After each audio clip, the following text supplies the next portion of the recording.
Baik, bismillahirrahmanirrahim. Assalamualaikum warahmatullahi wabarakatuh. Salam sejahtera bagi kita semua. Untuk pertemuan di minggu ini, kita akan bahas tentang algoritma Dijkstra. Jadi algoritma Dijkstra ini salah satu fungsi atau salah satu aplikasi atau kegunaan yang mana memanfaatkan teori graf dalam langkah-langkah pencarian. Nah, yang dimaksud dengan langkah pencarian itu adalah yaitu algoritma Dijkstra itu sebenarnya adalah digunakan untuk mencari jarak terpendek dari suatu lintasan ya, lintasan atau sirkuit yang mana jarak tersebut itu kita gunakan agar mempermudah kita dalam menuju titik tujuan yang lebih pendek kan itu.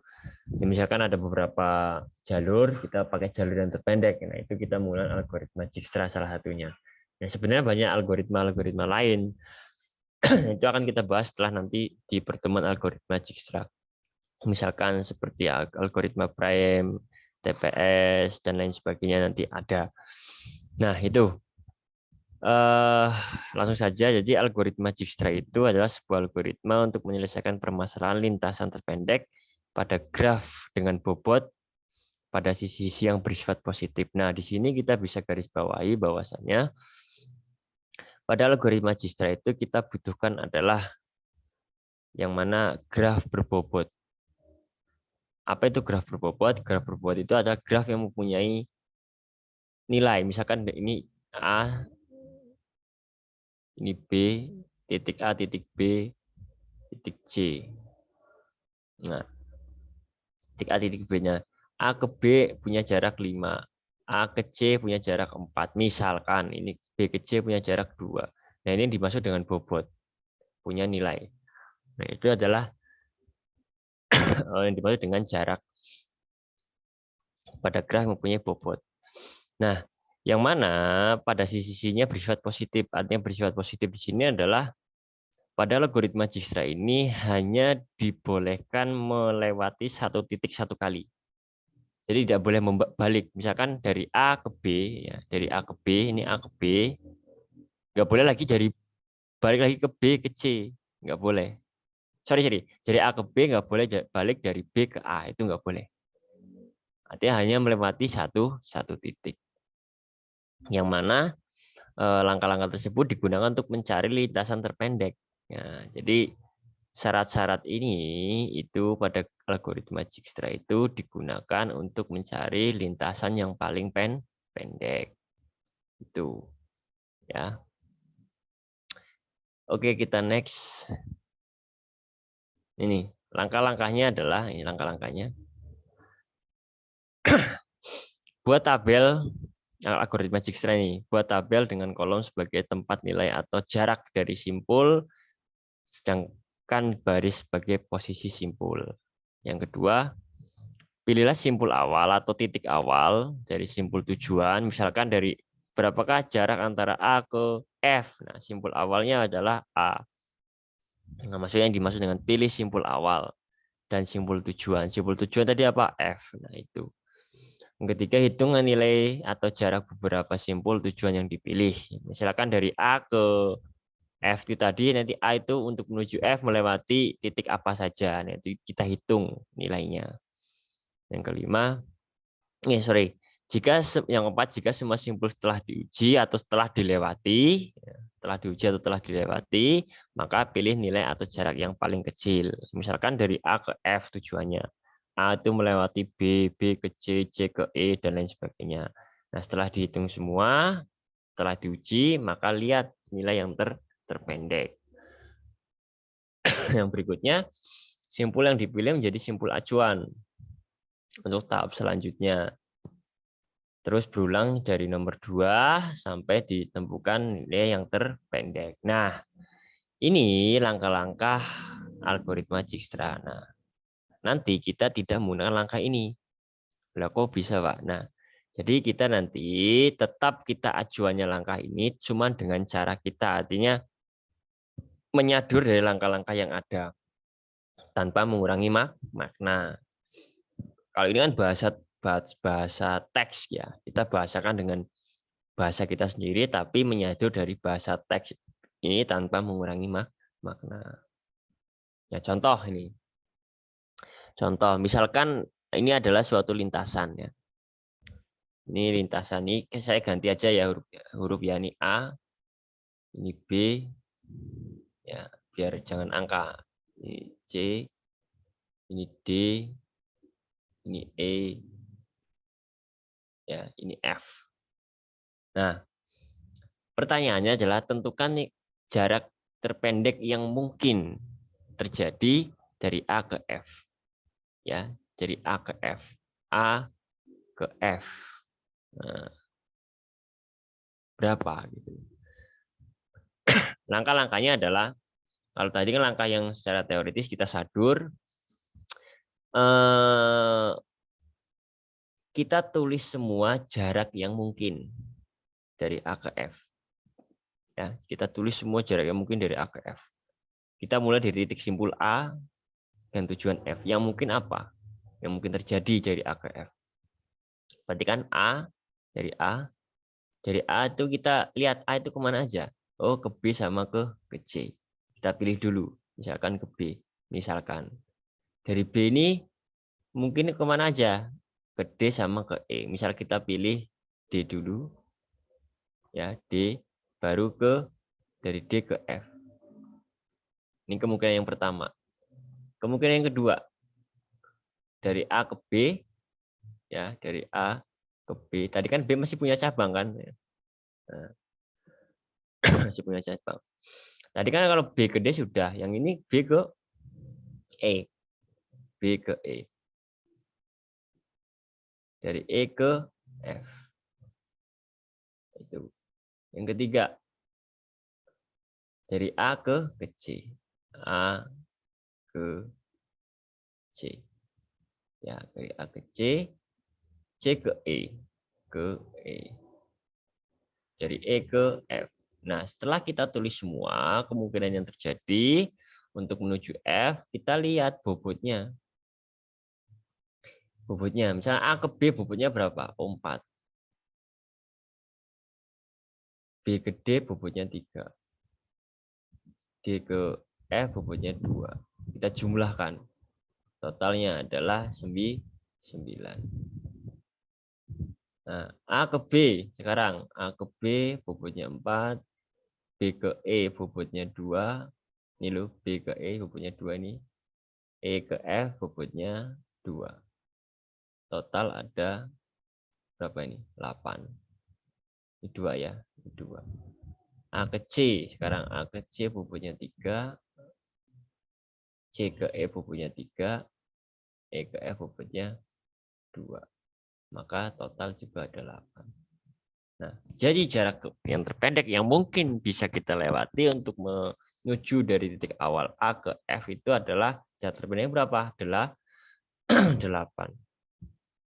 Nah, jadi yang mungkin terjadi ini yaitu antara 2 dan 3, yaitu ABEF atau ACEEF. Gitu. Itu salah satu contoh mencari lintasan terpendek. Oke, kita contoh lagi. Contoh lagi, kan ini. Nah, tentukan jarak terpendek dari A ke Z. Dari A ke Z. Yang mungkin terjadi dari A ini titik awal ya, A menuju Z. Saya silang. Kita tulis semua. Yang mungkin, rute yang mungkin dari A ke Z itu berapa aja. Kita tulis. A ini kemana aja nih? Kan rute awalnya A. A bisa ke B, bisa ke C. Nah, misalnya kita tulis A ya, bisa ke B. Dari B itu bisa ke F dan bisa ke Z. Maka kita tulis ke F dulu misalkan. F, kemudian ke Z. Itu ya. Kemudian yang kedua. Yang mungkin. A ke B. A ke B. Dari B ini nanti kan ke F udah. B tinggal ke E. B ke E. E ini kemana? E ini kan ke C sama ke D sama ke Z. Kita tulis ke Z. Kenapa kok nggak ke E ini nggak ke D, Pak? Kita lihat kalau E ini ke D, berarti E ke D. D nanti ke C. C ini menyabang ke A sama ke E. Kalau misalnya ke A, kita mau ulang lagi. A ini akan ke B. Padahal tadi syaratnya bahwasanya hanya melewati satu titik satu kali. Gitu. Kalau kita sudah memulai ini sudah ada titik AB di awal. Kalau misalkan E ini itu nggak langsung ke Z, dia melewati C misalkan. Berarti kan E, C, A, B. Nah, sementara di sini udah ada A, B. Nggak boleh gitu loh. Kecuali di jalur yang berbeda.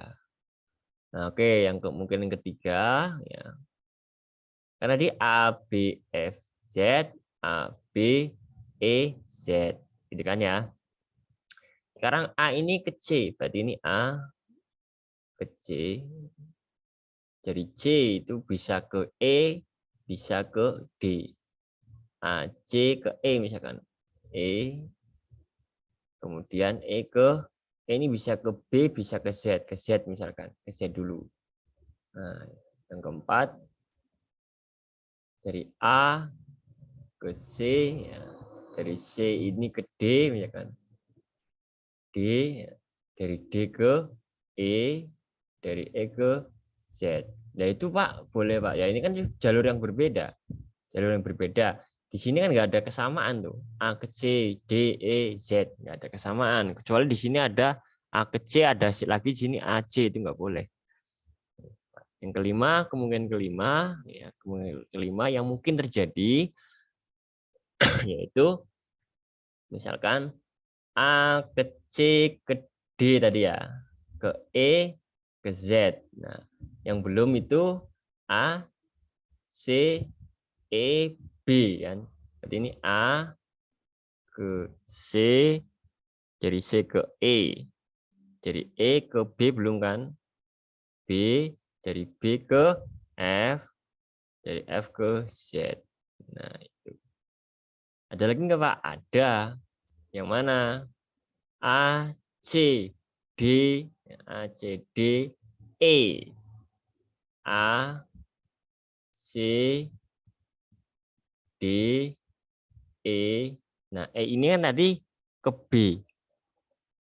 Ke B, ke F, ke Z. B, F, Z. Nah, setelah itu baru kita hitung A ke B 4. Ini loh, A ke B 4. B ke F 5. F ke Z 16. Totalnya ada 25. Nah, A ke B 4. B ke E berapa? B ke E 12 nih, 12. 12. E ke Z itu 5. Jadi 12, 19 ya ini ya. 19. Maaf 19. 4 tambah 12, 16, 21. Sorry, ini salah. 21. 21. A ke C sekarang yang ketiga. A ke C 3. C ke E 10. E ke Z 5. Totalnya adalah 18. A ke C. A ke C 3. C ke D itu 7. D ke E di 2. E ke Z 5. Berapa? 7 tambah 10, 17 ya. 17. Nah, kemudian A ke C. A ke C 3. C ke E. C ke E 10. E ke B 12. B ke F 5. F ke Z 16. Piro lagi? Ini 15, 20, 20, 15, 30, 46 ya. 46. A ke C. A ke C itu 3. C ke D 7. D ke E 2. E ke B 12. B ke F 5.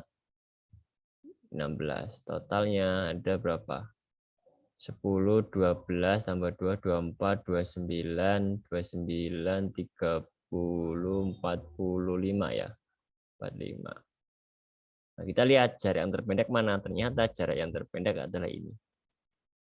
Maka jarak terpendek dari A ke Z itu adalah yang nomor 4 ini, yaitu A, C, D, E, F. Gampang itu. Oke, itu salah satu cara mencarinya. Nah, nanti kalian ada tugas ya. Tugasnya itu yang ini. Tugas nomor 1, tugas nomor 2, tugas nomor 3. Tugas nomor 1, carilah jarak dari C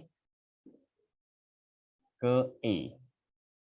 C ke E. Tentukan jarak yang mungkin untuk C ke E dan tentukan jarak yang terpendek.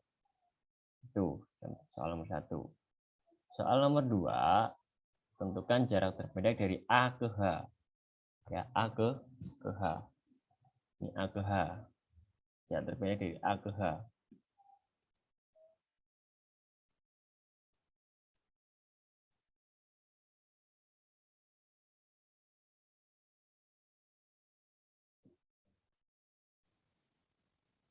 Dari A ke H, kemudian yang soal nomor 3, tentukan jarak terpendek dari F1 ke F11.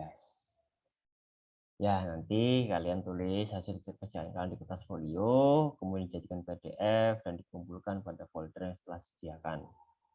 Ya, dan nanti ada forum yang harus kalian isi, itu syarat absensi. Dan kemudian pengumpulan tugasnya nanti tulis dulu nama kalian di folder itu, file tugas kalian, nama underscore npm baru kelas. Ya, ini kalau nggak selain ini nanti nggak kebaca di file saya. Ini nama dulu, npm baru kelas. Oke, itu saja yang bisa saya sampaikan. Kurang lebihnya mohon maaf. Saya Eri, selamat siang. Assalamualaikum warahmatullahi wabarakatuh.